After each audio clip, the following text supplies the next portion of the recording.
শিক্ষকসকল, আই মাতৃসকল আৰু ছাত্ৰ ছাত্ৰীসকল, আমি ইতিমধ্যে সকলোৱে জানো যে এই গছজোপা এক ঐতিহাসিক, ইয়াৰ ইতিহাস আছে। আৰু এটা জাতিয়ে এখন দেশে যিকোনো ইতিহাসক সদায়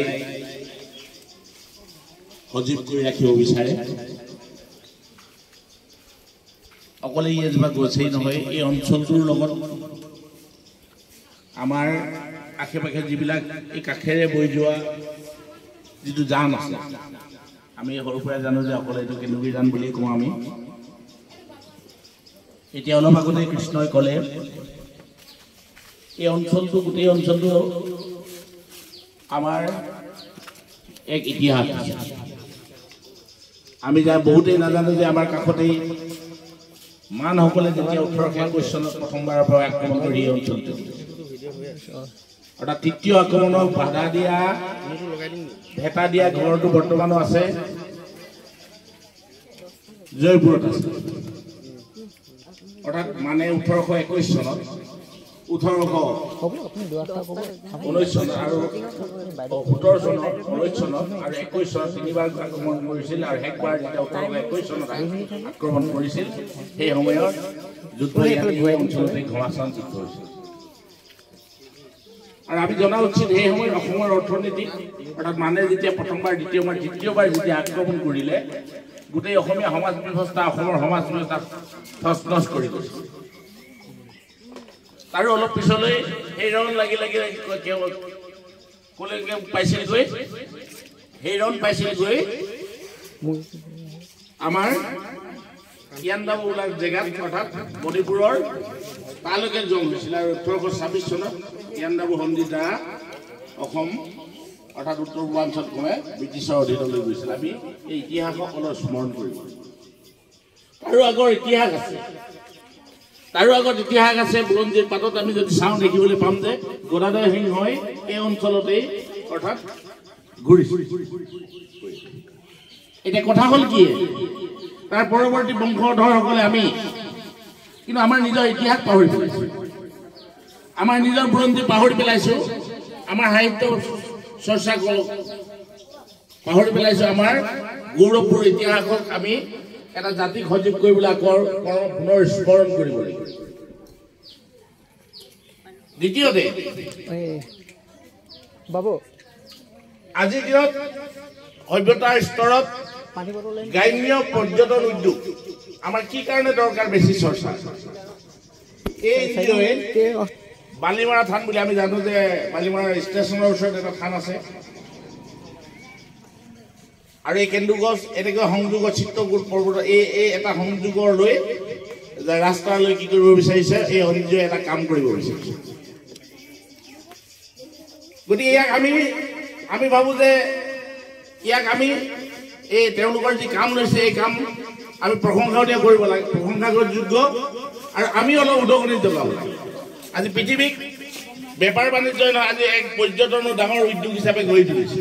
অৰ্থাৎ পৃথিৱীৰ অন্যান্য জেগাত যেতিয়া মানুহবিলাকে যায়, চাবলৈ যায়, বা পৃথিৱীৰ অন্যান্য মানুহে নৰ্থ ইষ্টলৈ চাবলৈ আহে, কি চাবলৈ আহে, বুৰঞ্জীৰ যিবিলাক প্ৰসিদ্ধ স্থান, ঐতিহাসিক যি প্ৰাপ্ত গছ গছনি, এনেধৰণৰ বস্তু এই পৰ্যটনৰ ভিতৰতে পৰে।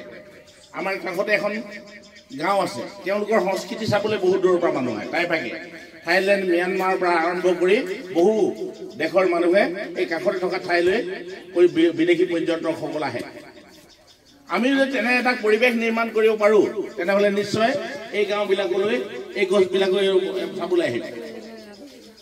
ইয়াৰ অকল এটা কথা, এই গছজোপাই নহয়, বহু মানুহে, মই দুটামান কথা কৈ যাওঁ। এটা সময়ত এই কেন্দুগুৰি জানত ৰাইজসকল আছে, জানিব আগৰ বুঢ়াসকলে পানী দূষিত নকৰিছে। কিন্তু দুখৰ বিষয়, আজি কিছু বছৰ পিছৰ পৰা কি হয়, মানুহে এই জানটোক কি কৰি পেলাই, যিবিলাক জীৱ জন্তু মৰি যায় বেমাৰ, হাঁহ কুকুৰা পাৰ গাহৰি আদি ইত্যাদিবোৰ, এইবিলাক পুতি থ'ব লাগে। কাৰণ মোৰ হাঁহটো মৰিছে নহয়, মোৰ কুকুৰাটো মই জানত পেলাই দিয়াৰ লগে লগে তাৰ বেমাৰ গোটেই বিয়পি পৰে। মই আহ্বান কৰিম সচেতন নাগৰিকসকলে যিসকলে অন্তত এই কামবিলাক নকৰিব। কাৰণ আমি সেই বস্তুটো পেলাই দিয়াৰ লগে লগে কি কৰি যায় পাৰ্শ্বৱৰ্তী অঞ্চলবিলাকত সেই বেমাৰে বিয়পি পেলায়। কাৰণ আমি সকলো গাঁৱলীয়া মানুহ, আনকি পানীত থু নেপেলায়, পানীত শৌচ নকৰে। কিন্তু এনেধৰণৰ কথাবিলাক আমি আলোচনা কৰিব লাগিব। কিন্তু মোৰ অনুমান হয় আমাক লৈ এই চামত ল'ৰা মানুহক লৈ কিজানি বয়সস্থৰ মানুহবিলাকৰ বেছি জ্ঞান আছিল। আমি পঢ়া শুনাই উন্নত হৈছোঁ, কিন্তু কিবা এভাগে ভাবি চালে আমি কি হৈছে কিছুমান জ্ঞানৰ আমাৰ অভাৱ ঘটিছে।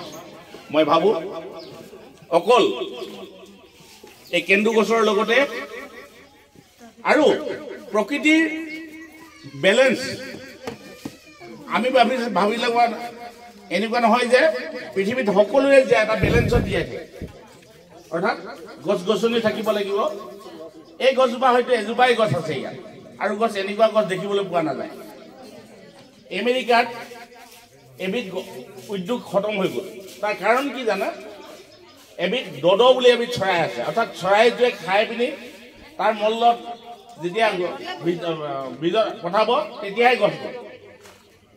যোৱা 20-30 বছৰ আমি দেখিবলৈ পাম যে আমাৰ অঞ্চলৰ বহু গছ গছনি, মূল্যৱান গছ গছনি আমি নাশ কৰি পেলাই, ক'ব নোৱাৰাকৈ নাশ কৰি পেলাইছোঁ। এই বছৰ এটা অভিযান চলিছে মানে গোটেই অসমত, যে এই গছৰ পৰা আমাৰ গ্ৰাম্য অৰ্থনীতি কেনেকৈ ঠিক কৰিব পাৰি, অৰ্থনৈতিকভাৱে লাভালাভ কিবিলাক গছৰ দ্বাৰা আমাৰ হ'ব পাৰে, ঔষধি গছ কোনবিলাকৰ পৰা আমি অৰ্থনৈতিক লাভালাভ হ'ব পাৰে। হয়তো পৰৱৰ্তী পৰ্যায়ত কেতিয়াবা সময় সুবিধা পালে এইবিলাক বিষয়েও আমি গাঁও অঞ্চলৰ মানুহে আলোচনা কৰাটো দৰকাৰ আছে। আজি বৰ বিশেষ নকৈ সকলো ছাত্ৰ ছাত্ৰীসকলে চিত্ৰাংকন প্ৰতিযোগিতা অংশগ্ৰহণ কৰিবলৈ অহা আৰু ৰাইজক তেওঁলোকে এই গছজোপা হয়তো এইজোপা অংকন কৰিবলৈ দিব। এই কেন্দু গছ আমাৰ এই অঞ্চলৰ এক গৌৰৱৰ প্ৰতীক। এই অঞ্চলটোৰ এই গাঁওখনৰ নাম এই গছজোপাৰ পৰাই হয় বুলি বহুলোকে কয়। যিয়ে নহওক আপোনালোক সকলোলৈ আগলৈকে আমাৰ